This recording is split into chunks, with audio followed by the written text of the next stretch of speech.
What is going on, you guys? So we're gonna be working on the Turdzilla build. We got Turdzilla over here just chilling. We're gonna be installing the Cobra cams on the 4.6 Mark VIII, and Nick's gonna help us out with that. We're gonna get this engine ready and prepped to be installed in Turdzilla. We're gonna be working on that tomorrow. So let's go ahead and get on into the cam installation. Turdzilla is just waiting here patiently for the new engine. I definitely really miss this car. This color always looks awesome. Can't wait to get it back out on the road again. Alright, so we're working on getting everything laid out. These are the Cobra cams that we're going to be putting into the Mark VIII engine. Those gain quite a bit of power over the factory Mark VIII cams, which basically gets this up to spec with the Cobra engine. The only big difference is that the crank is not forged. Obviously that doesn't make a big difference for what we're doing here. So something fell down inside there, fell right here. You could only see it when I watched the video and edited the video, and like 6 people commented, like a big thing of gunk went down in there. Oh. It came off of the oil pan. Oh, like RTV? I don't know, but I figured I would show it on camera, us taking it out. I thought it fell out when we flipped it back over, but... Where? See right at the back of the piston? It's like wiring loom. There it is. You don't know how many people commented about that. They're like, you better get that out before you start it up. I didn't even see that. Well, I wouldn't have seen it either. We would have gotten to it. But... Well, I think when we flip it back over, it'll just fall out, but yeah. I wanted to note that on camera. Exactly. Also, this is the X-pipe that came out of the brown car. Apparently it's not the exact same length, but we'll figure out a way to make it work. I don't want to use the cats, but this one doesn't look like it's the right size, so we'll figure something out. So we're gonna get started soon. Nick's gonna be selling this glorious Jeep that he bought and sold, or hopefully sells. And then there's a Fox body over here. It's a vert, as you can tell, with a broken roof. Looks like there's an engine in this thing now.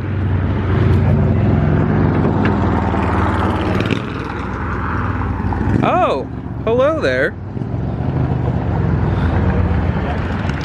He has the Coyote in the car. It's not really very close to getting hooked up, but it is there. He has to do the turbo kit. Oh man, you gotta show him the fucking billet fuel rails. Ooh, that's Ashley's stock intake right there. Nice. A little bit of air motive going on. Oh yeah. That looks so good. Got the hydro booster out. Gonna be setting up for the manual brake conversion soon. Get all new brake lines. Eliminate the ABS module. Got the computer set up. Nice mounts. That's sick. This is a V6 fucking coolant tank. Just gotta splice a T into that guy. Nice, nice. Sick.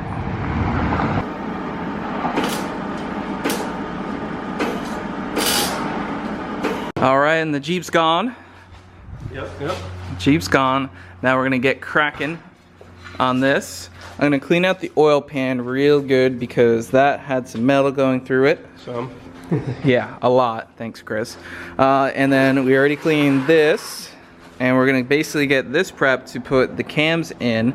These are the Cobra cams, and we're gonna get that in there. Before I wash this out, I just want to go over it one more time with the camera. See all these little specks right there? Those are all metal. And then down here, there's some big chunks. Like that is all big chunks of metal. So this thing was definitely not healthy. Oh, that's a big one right there. So not a healthy engine at all. See big chunks of metal. So I'm gonna get this washed out, cleaned up, and ready to go in the new engine. Alright, so I got the oil pan cleaned. We got the headers laid out. Everything laid out. Let's go jump on into it. First thing we have to do is take off the oil pickup that goes to the oil pump.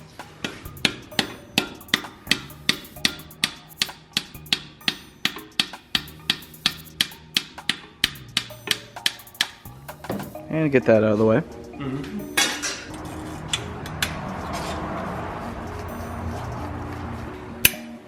No, I didn't see that. It looks like an eagle talon. I was like, what? See the difference? They don't sit in the same spot. Yeah, they're different. Gonna spin her over.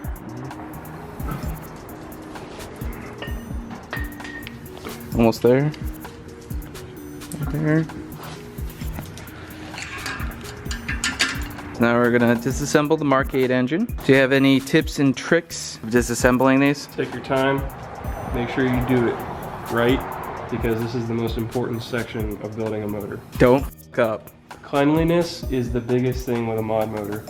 Obviously this isn't the cleanest motor, but when we put it together, we're gonna make sure there's no dirt in it. We're gonna wash it out, so you don't have any kind of issues with the oiling passages, tensioners, you know, cam journals, all that stuff. So.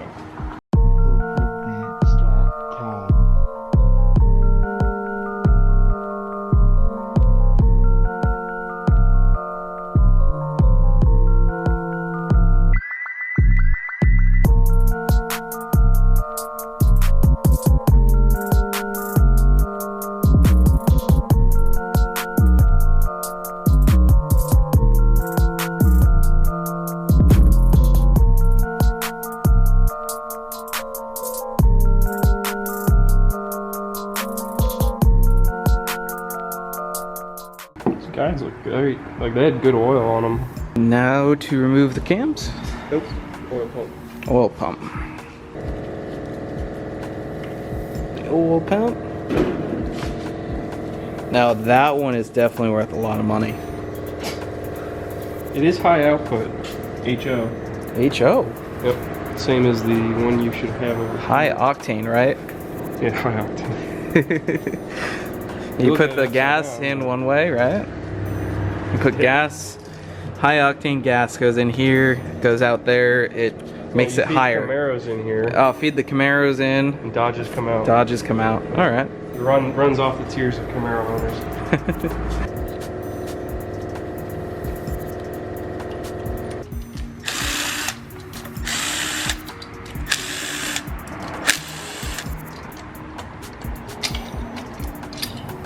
Good old paper clip.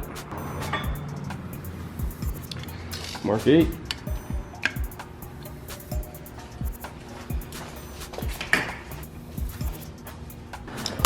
So we just pulled all the lash adjusters out of Andrew's nice Turdzilla project motor, and there is no spring back.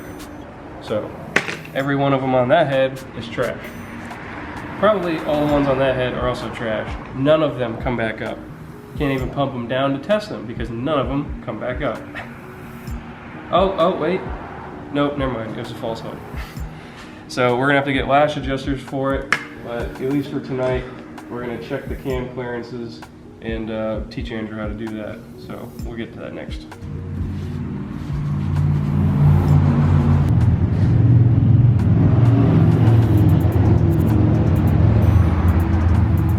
You notice how it spins very freely right now? Mm-hmm. We're gonna put the caps on, and then we're gonna check to make sure it still spins that free. If not, there's some kind of binding going on in here, and we're gonna have to file it ever so slightly to get it to smooth out. It should spin just like that with the caps on it for perfect cam clearance. Okay.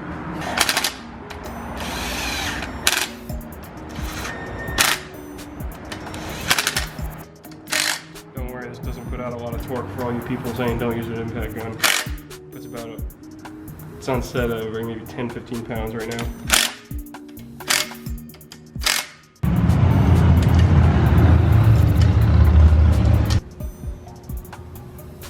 Grab the outside here. See how smooth it is? Yeah, it's smooth. No grinding. And we gotta do this with every one of them. Nice. So that's how we check clearances on it.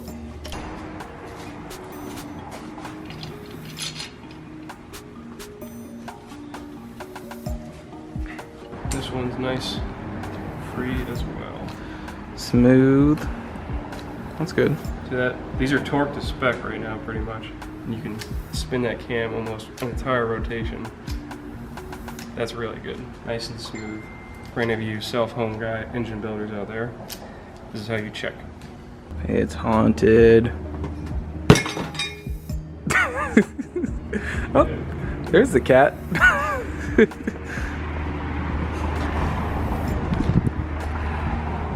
No animals were harmed in the making of this video. So now we're going to take off this side using the good old paper clip to hold the Tensioners, secondary tensioners in place. Same process as before, just removing all the bolts, coming all the way down. Check the lash adjusters and then check the cam clearance. Once again, we're just testing the cam clearance on this side now.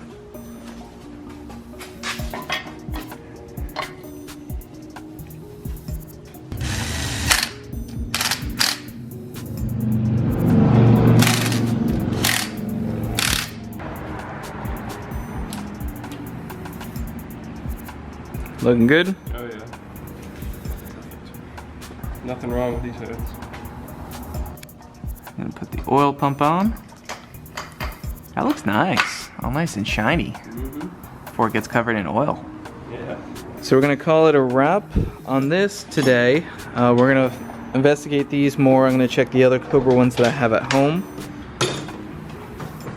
But those IMRC delete plates look good. These are from Abraham Infinite Machine Concept. If you need a set for a 96 to 98 Cobra, hit him up.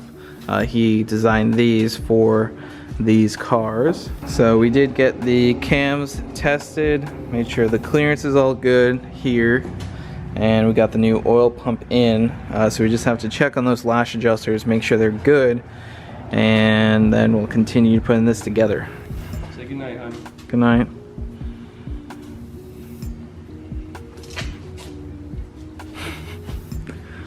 Alright, so we decided to pick up this video from yesterday. We were talking about the lash adjusters not working. I went ahead and picked up the other set of lash adjusters from the Cobra engine that was basically flood damage and metal all around it. But we decided to take a look at those lash adjusters here. And so basically the procedure to test these is to compress them. Yeah, you put them in a vise, you pump the oil out of them, and they should spring back. Now these are the ones out of the Mark VIII motor. These two are out of the Cobra motor along with these ones in this box. As you can see, pull it up, it falls right back down. So there's no spring tension in it. Now this one, I just pumped down to check. You can see clearly it pushes back on itself. It has some tension in it and it's not stuck. Same with this one. So these ones are working properly. Every single lifter in the Mark VIII motor was bad. So they all fall down. Now it doesn't necessarily tick, but it will let the valves not open all the way, so you lose horsepower. Even though you don't hear any difference, you'll be maybe 10, 15, 20, even more horsepower shy because you're physically not opening the valve enough for the airflow. Yeah, so hopefully we have a good set of Cobra ones here, and then we can get the heads assembled. If not, we have to order a set. So we put it in the vise, and then you tighten it up. Slowly tighten it up. You don't want to hurt it. You just want to compress that piston in. And then you see the oil drip out. Just a bit, and then undo it, and it should come back out on its own, and it is. It did. So that lash adjuster works great. Nice. We're going to continue doing that for all 32, and we'll check back in. So we were successful and found that all 32 lash adjusters out of the Cobra engine were good. Fortunately, most, if not all of these are bad, so these are pretty much junk. And Nick basically said that these might not have ticked, but they might have caused the valve to not completely open. Is that correct? You lose horsepower out of it. Yeah. So with all these being good, that saves $250 to $600, depending on where you go for the lash adjusters. Yeah. And that is great. Now we're going to put the pull the cams back out, put all the lash adjusters and the rollers in, get the cams buttoned down, then start timing it. Sweet. So we just have to remove the cams because remember we just checked to make sure the cam clearance was good throughout all these. So that's why you install the cams, then disassemble them. Make sure that nothing has to be grinded or basically filed, not grinded. Yeah. Yeah, you don't want to grind these. And remember, Nick is the expert here. I am the novice. So we're gonna soak the lash adjusters in oil. Clean, new oil, not old oil. And that makes sure everything's lubricated, ready to go once it goes back in the engine.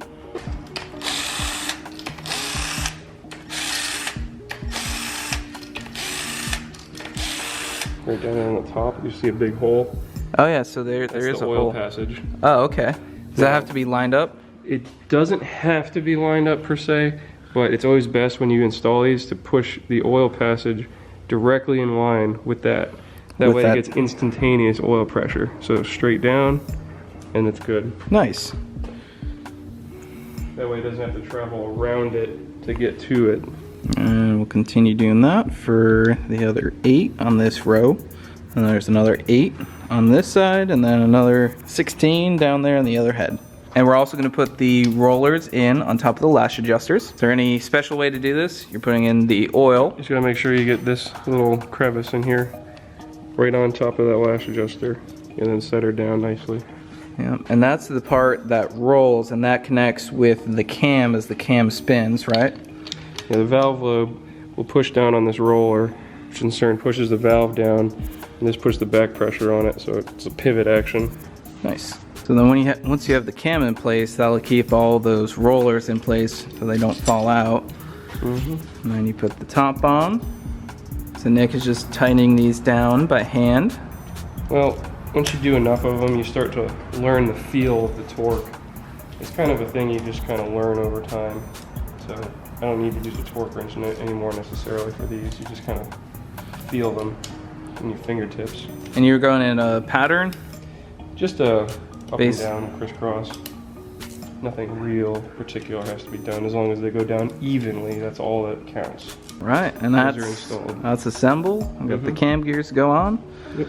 And we got the other side. All right, so we got that side completely set up with all the lash adjusters, rollers, everything set. We also removed the spark plugs, and those all look pretty good. Just normal wear and tear, black, look good. Now we're gonna assemble this side. Basically just a repeat of the process, take the cams back out, put the lash adjusters in, rollers on top, cams back on, and then after that, we'll time this. So we got both cams installed with the lash adjusters and the rollers. Everything's pretty much assembled on the top. These are still in time from the original specs because they weren't moved on each individual teeth. Is that correct, Mr. Nick? Yeah, we pulled them off the Cobra cams and left them taut into each other so that we could just slide them right back on. So there's no differentiation in the timing, just a little easy way to do it. Now we need to do the main timing set. So I want to talk about this briefly. So there's going to be some people that might comment about like not buying new lash adjusters, not buying new timing gear, a bunch of different things. This engine is like a junkyard build at this point. Originally we were going to get the 96 Cobra engine, plop it in the car and call it a day. Obviously that didn't work out because the engine was not great. So when we go to this is basically like a junkyard swap. You use the other one to make, one better engine. So that's why we're trying to not spend a bunch load of money because it can easily add up to spending a lot of money on a $200 engine. Because that's literally what this engine costs for Don and John to pull it out. So that's a $200 engine. You don't want to be spending about $300 for a timing set. Lash adjusters were around $250. So you can see where that can easily add up. And then if you start doing some other things, I mean, gaskets alone on this is what, $150, Nick? Around that for basic gaskets. Yeah, basic gasket says $150. That is something that we are doing, but doing a lot of the other things, it can add up and, really increase, the amount of money that you're going to spend on a $200 engine. We're doing the important things and making sure we do everything right. And everything pretty much looks okay with that timing set, but I did want to point out that we are still using that, and the reason why is because we're trying to do this on a budget. We're not trying to dump a bunch of money into it. That's the reason why we're not going with a built motor, using the forged crank, forged rods. is trying to do this as least, you know, money into it as possible. So that's why, you know, I want to explain that, why we were using those different components. So we're gonna bolt in the chain guides. We actually found that the Mark 8 chain guides actually looked in better shape than the Cobra chain guides that were out of the technically lower mileage Cobra engine, but we all know how that engine is. Now we're putting the tensioner on, and once again, the good old paper clip will hold the tension as that's compressed. So we're using the 4-valve timing gear installation guide. So this is for a new, basically new setup, and this is the forward guide in order to basically figure out how to time this thing. So it's fairly simple. You got to mark there, and you got to mark there, and you need to line the cams up and put the chains on. So the chain and there's a chain mark. So there's like a silver chain link, and that gets marked up with this link and over here, and that's what we're going to do on the engine. Just using a little bit of paint to make sure that we can see the timing marks, because it's very hard to see with light reflecting on it where the exact mark is. Basically, that mark has to be lined up with the timing mark over here, and also with down below. And then you have to turn the crank until basically the marks on the sprocket line up. Now we're just gonna, we got the timing set. You can see the mark here, Mark down here. there. And now we're holding the tension back so this doesn't turn the other way, because there is a little bit of load on it. So we're gonna tighten this down just enough to keep it from moving. Yep, that snaps that in place and keeps the engine in place. So now we're timed right there. Time with the mark, and that's the timing mark right there, right in line up there. Now we tighten the tensioner and repeat on the other side. That guy there, Timing that mark guy there. And if you're lucky like us, the second chain will pretty much fall right into place. And then you put the chain guides on and the tensioner on. Tensioner has the paper clip in it. Put that in place, and then it's basically timed. Yeah, we're gonna rotate it obviously to confirm, because if you time one of these and they're off, they will hit the fucking valve. So you always rotate the engine after you build it Make sure it several goes times to make sure everything lines back up where it should, and that you have no piston and valve issues, because these have almost flat tops, so you will hit them. On a 2-valve, I think you can get 1 tooth of give either way, and it won't hit. Because I actually did that once on the first motor I ever built. It was 1 tooth off, and it sounded like a cam in the car, but I had to tear it down and fix it, and it ran great right after. So got lucky on that too. Yeah, it's always good to spin it over while it's here, rather than starting up for the first time and eating piston and valve. Exactly. We got everything in time, so we're gonna turn it over. Make sure we have no piston clearance issues. She seems like she's pretty good. It's pretty cool. We're gonna see the engine run in like slow motion basically. You can see basically the valves. And there's no noise. Basically you'd be listening for noise of a valve meeting the piston, and Well, that we actually won't be able to turn it because the piston will hit the valve. So it spins nice and free. We don't have any clearance issues, so we're good to move on. She is timed. Yep. Alright guys, so that is going to wrap it up here. We got the engine timed. We did basically run into that bump yesterday with these lash adjusters basically being bad. I was a little freaking out because I did not want to spend $250 on brand new lash adjusters for a $200 engine. So luckily the Cobra ones were a-okay. We got everything timed. Everything's looking great here. Huge shout out to Nick here. He just set up a new Facebook page. It's called Florida Auto Surgeons. Go check it out down in the description below. Give it a like. If you need help and you're in the Florida area, or if you just want to come down here to have Nick help you out with your build, he is really good. Obviously, he's assembling this engine. He's doing the coyote swap in his car. He can do anything from really complex to really simple bolt-ons. So check that out down in the description below. Send him a message, and you know, he might be able to help you out. Make sure you hit that like button down below, leave a comment, and subscribe if you are new, and we'll see you guys next time.